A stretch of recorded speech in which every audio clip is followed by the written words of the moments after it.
নমস্কার বন্ধুরা, আজ আমরা চলে এসেছি মহানায়ক উত্তম কুমারের স্মৃতি বিজড়িত শক্তিগড়ের ল্যাংচা মহলে। হ্যাঁ, এটা কে? সুকুমার, উত্তম কুমার। উত্তম কুমার এখানে ল্যাংচা খেয়ে গেছে। হ্যাঁ, বই করতে এসেছিল। কত সালে? মোটামুটি 1362 সাল। আর কি বইয়ের শুটিংয়ে কি জানেন না? আপনি কবে থেকে করছেন এটা? এই দোকানটা কবে থেকে আছে? হ্যাঁ, 132 বছর বয়স। ওরে বাবরে, কাকুর তখন বয়স 13-14 বছর। 13-14 বছর। এই যে রকমারি মিষ্টি, ল্যাংচার ভ্যারাইটি আছে, বিভিন্ন রকমের ল্যাংচা। এই এত ল্যাংচা দাদা রোজ বানানো হয়? বাজারের মধ্যে দোকান ওই ছবিটা এটা ছিল সব থেকে প্রথমের ছবি। এটা তারপরে 13/4/12 72 সাল। এটা আচ্ছা 72 সালের। 62, আচ্ছা 62। হ্যাঁ ঠিক আছে। আপনার নাম কি? আমার নাম এইদিকে কি নাম?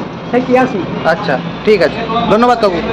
এবার আমরা সমস্ত মিষ্টিগুলো দেখে একটু পছন্দ করে নিচ্ছি। প্রথমে দেখুন বর্ধমানের বিখ্যাত মিহিদানা সীতাভোগ আর শক্তিগড়ের বিখ্যাত ল্যাংচার ভ্যারাইটি, ল্যাংচার কোয়ালিটি, ল্যাংচার সাইজ দেখে সত্যি অবাক হয়ে যাচ্ছে। আর এই দেখুন, এটা হচ্ছে ওদের কারখানা। হ্যাঁ, সেটা বাদ দাও, কিন্তু বাড়িতে একটু কম মিষ্টি কিনে সীতাভোগটা কম মিষ্টি হবে। হ্যাঁ,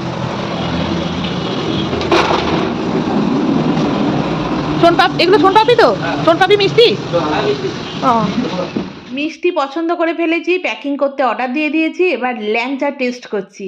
এরপর এলাম ল্যাংচা মহলের ভেজ কর্নারে। আমি তো ভেজ পকোড়া খাবো, ভেজিটেবল খাবো। এই যে আমাদের ভেজ পকোড়া আর ভেজিটেবিল।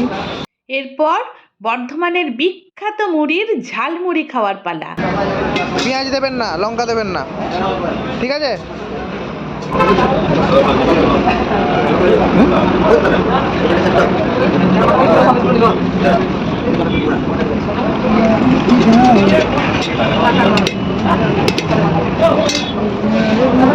পেঁয়াজ দেননি তো?